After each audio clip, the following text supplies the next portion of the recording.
My name's Ash Johnson, and in this introductory video I'll be looking at the implications of buying from a company.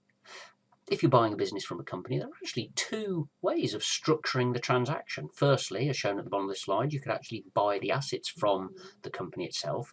But secondly, there is another option. You could actually buy the shares from the current shareholders in the company.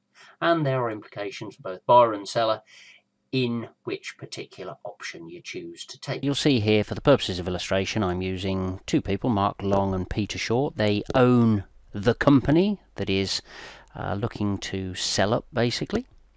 And there are three buyers, Ian, Sandra and David, and they want to buy into the company, if I can put it like that. They have two options, and the option here, business purchase, or sometimes known as an asset purchase, they can actually, option one, buy the whole of the company. We'll look at that in a moment, assets and liabilities. Or they can choose to buy the assets from the company.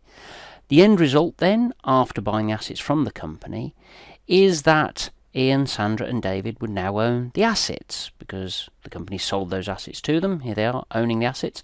But the company remains in the ownership of Mark Long and Peter Short. They own a company which has still got liabilities, amounts owed to third parties, the bank, other creditors and so on. But now, whereas before they had assets of land, equipment and whatever, they've now just got one asset, the cash that's been paid to them by Ian, Sandra and David in order to buy the assets from the company.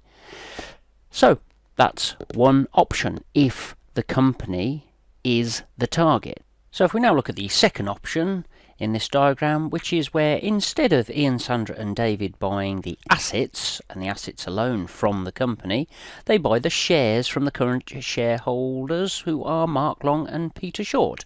So the outcome is that Mark Long and Peter Short, they leave with X pounds, whatever's been paid to them by Ian, Sandra and David in exchange for their shares, whereas now Ian, Sandra and David, rather than owning just the assets, own the whole company, assets and liabilities. That's the second option.